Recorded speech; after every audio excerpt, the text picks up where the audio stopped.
Hello, everyone. Welcome to School After Hours podcast, where staff, administrators, and families keep their finger on the pulse of the wonderful world of OST programming, aka out of school time programming. I am your host, Jay Lee, and today I'm going to be doing an after school experience with me sitting in the chair. Yes. So this is going to be a reflective moment for myself and sharing my experience in after school programming and child care, but also to share some of the things that I've learned along the way. So this is a situation of if I knew then what I know now, man, let me tell you, I be straight. So you will hear some of the lessons that I have learned over the 10 plus years that I've been in childcare with a combination of after school programming. With that being said, our after school experience episodes are shows that are more informal and it focuses on shared experiences among professionals in the field. Whether they're in youth development, whether they're in after school programming, we'll even have some mentors share their personal experiences of volunteering. Even someone on the fundraising side sharing their experience raising money for programs or childcare and sharing their moments and their stories. So that's what the after school experience episode is about. Sharing our stories in the community of out of school time programming and youth development. With that being said, let's go ahead and jump into our Community Corner. Community Corner is a segment of the show that allows guests or myself to share tips, advice, or information about the OST field with families, youth, and community members. So for this Community Corner, I sat and asked myself, and myself said, I was like, what would you want to share as far as a tip for Community Corner? I would want the community to know that being a professional in after school programming, the personal sacrifice that you have to make is tremendous. Sometimes you don't always see what the person is going through, but they are still making an effort to show up for the children, to show up for the organization that they work for, to show up for the parents that they interact with. So in greeting those people and talking to those people, please see them as human beings, because sometimes I feel as though when we interact, especially with parents, and it may be an issue that needs to be addressed, sometimes it could be with a sense of aggression because of the situation instead of coming from a place of patience and understanding. So keep in mind that we are human, we are people, we do make mistakes, and hopefully as professionals, we are not above talking it out and coming to a resolve for whatever the situation may be. But see the human part of us. We love to share with you, we love to grow with you. We enjoy interacting with all of the children that we come across, some more than others. That's just the truth. That's the whole truth. Some more than others. But if we didn't love what we do, if we didn't care about what we do, we wouldn't be in the field that we're in.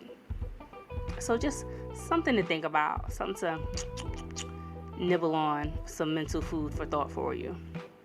That is our Community Corner, so let us go ahead and get into this talk. So wonderful people, I have been in out of school time programming and childcare, working in daycare centers or daycare programs for 10 plus years now. I had to sit here and think about it. I was like, ooh, that's a long time. Oh, I'm getting old. And of course, you have these moments when you look back over your career and you say to yourself, well, if I could do it differently, what could I have done?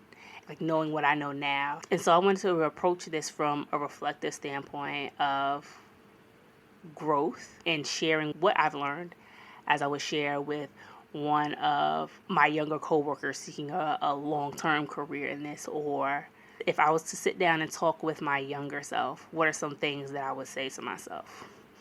So one of those things would be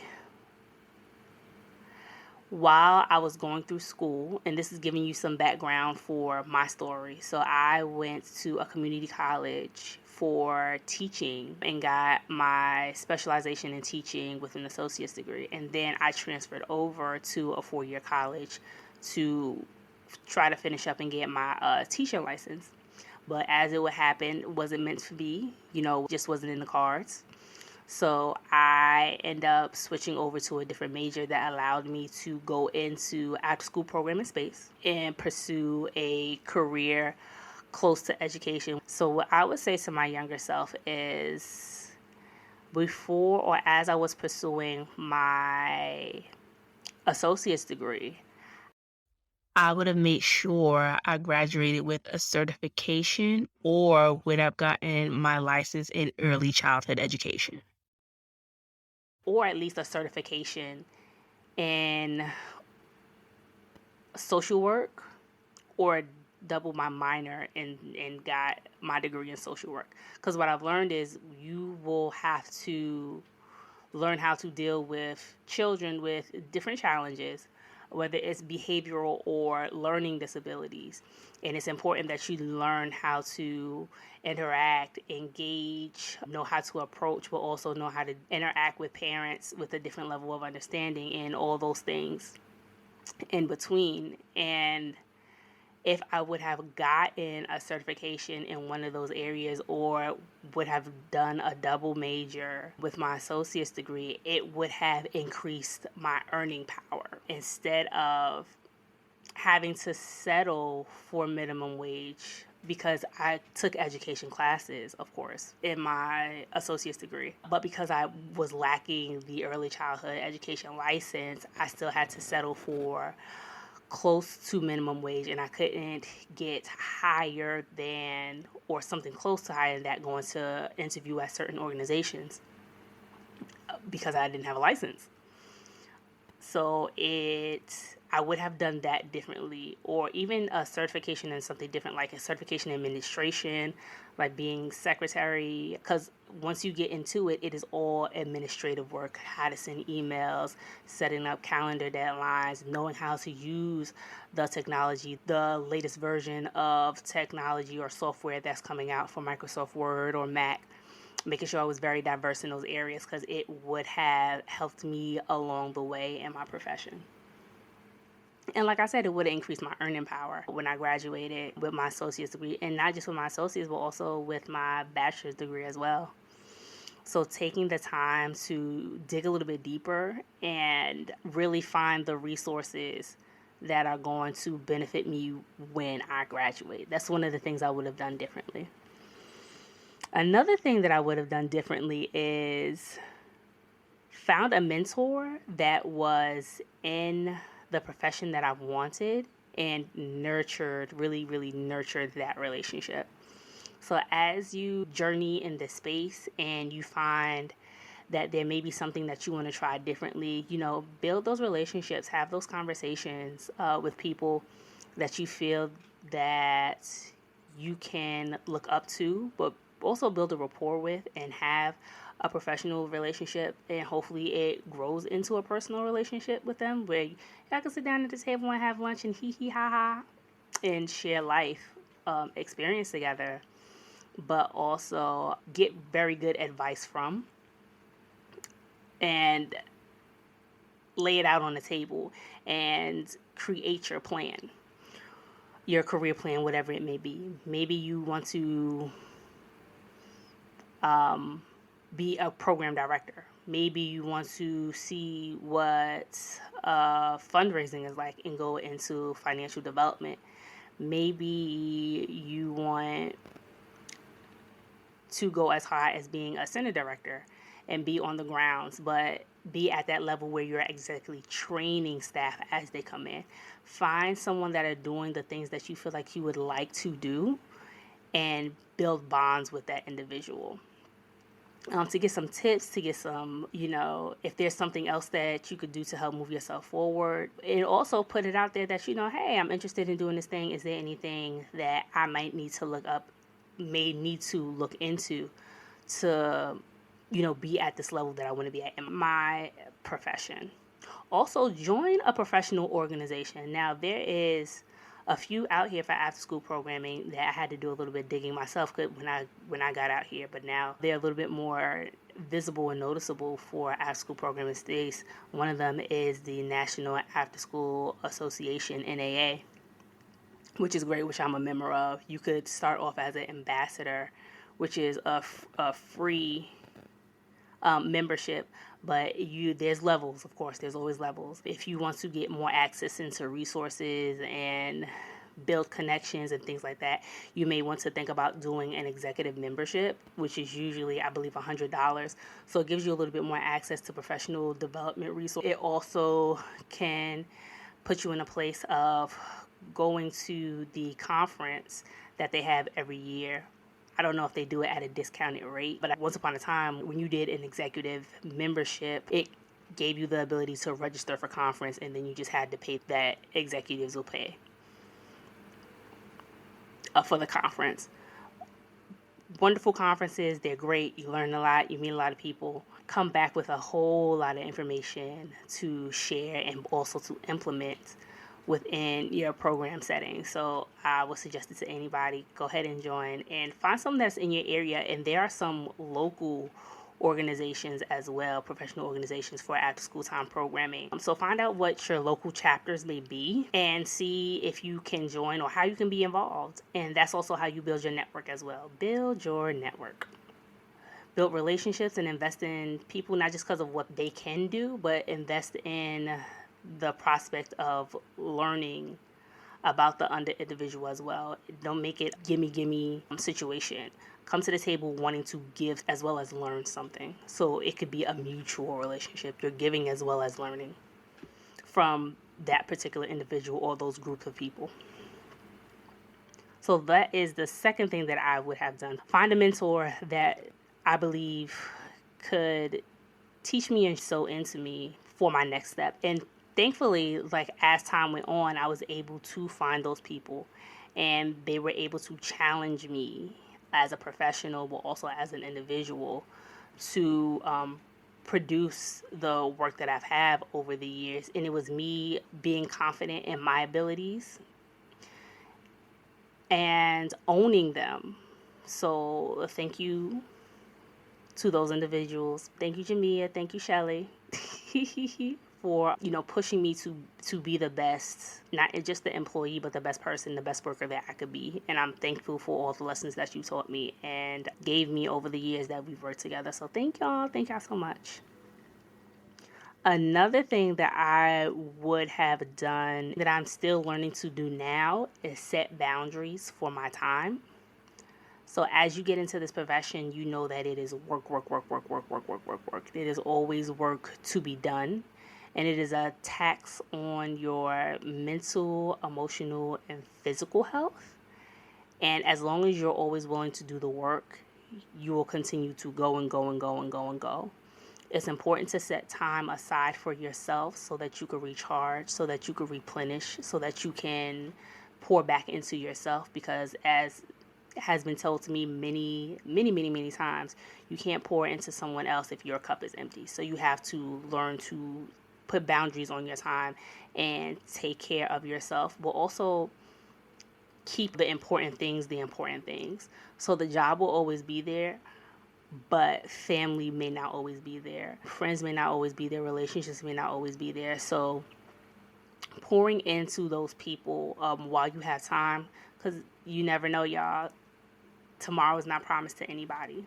And not to make it a downer, but just to be specific about the reality of time is short. So you have to do the best that you can to enjoy the time that you have now and be mindful of that. And that's something that even now I'm working on, making sure that I put work down when I get home. Make sure that I'm not working all weekend to make sure that I catch up for the week.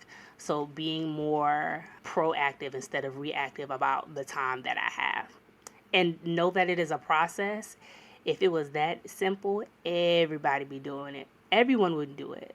So be gentle with yourself in the process, but know how to, set time apart for yourself. And some of it is putting reminders. Sometimes I put reminders down for myself on my phone, but also what has helped me is writing down a list before I go to bed.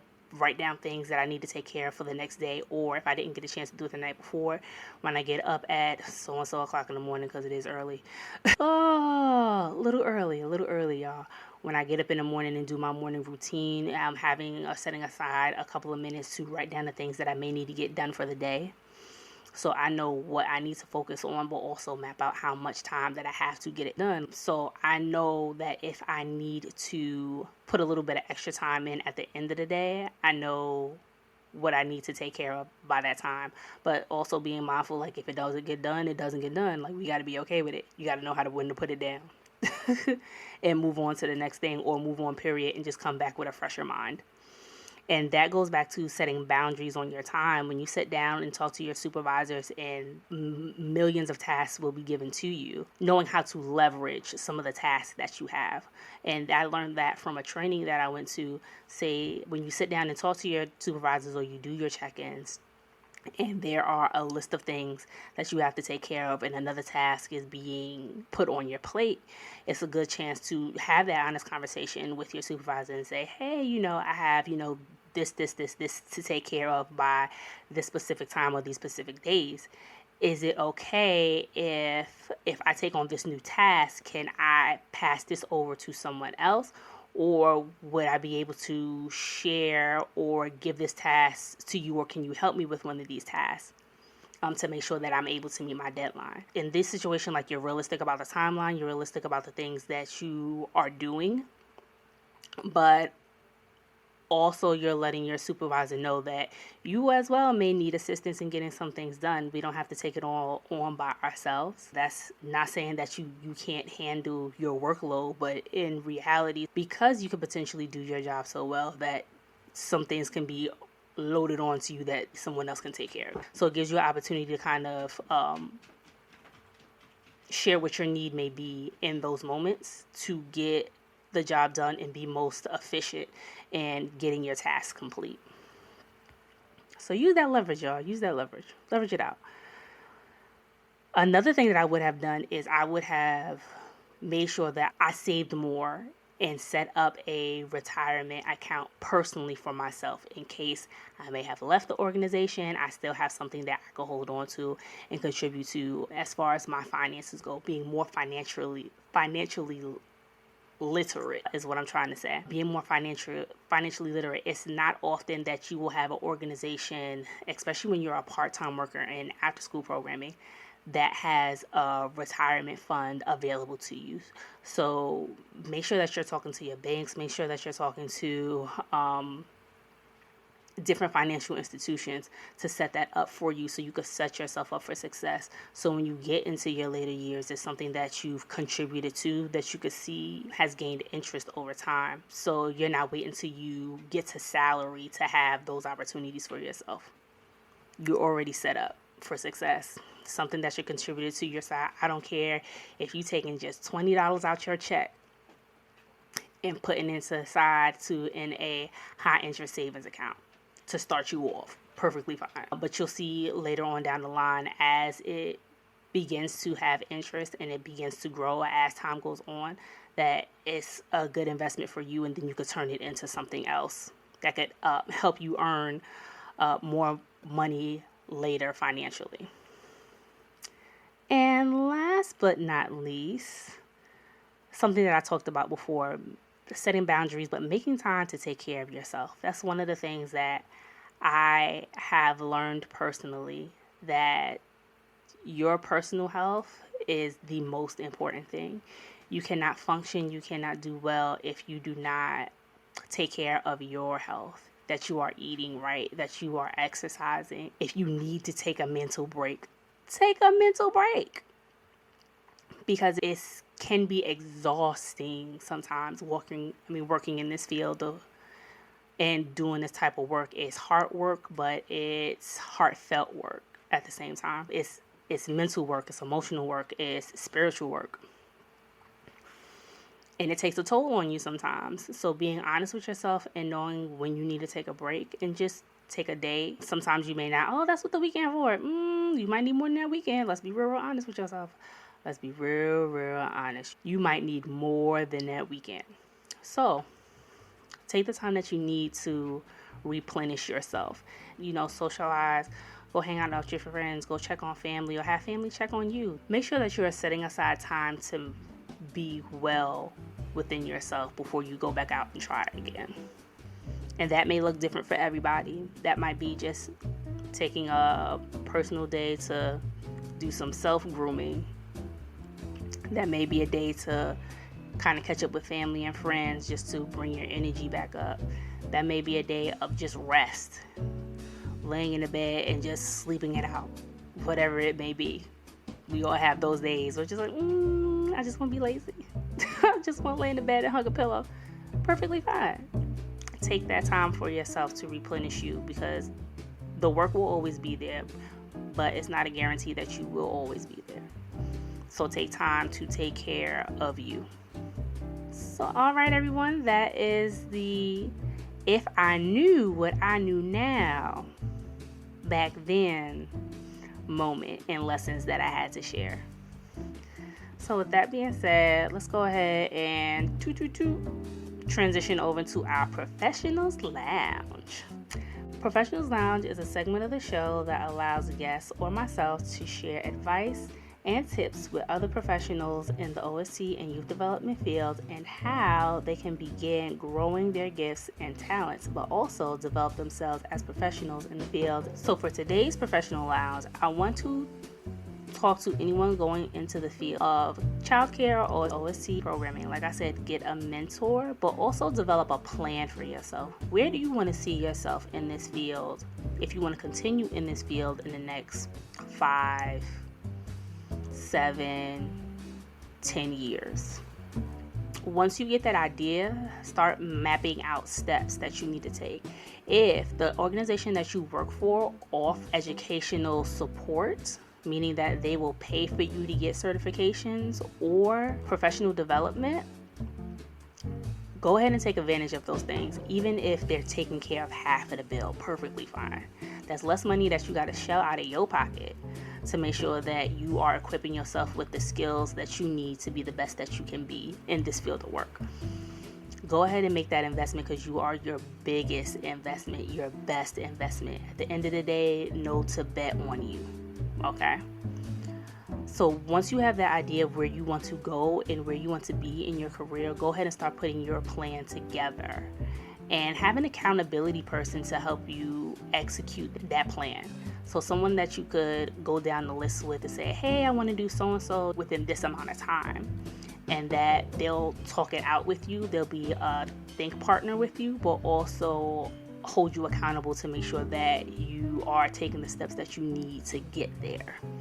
That's why I said having a mentor comes in handy, to have those individuals or that individual to push you, to help you recognize, not just to help you recognize your skills and some of the things that you may not have tapped into that they could see, but also own and walk in your power as well.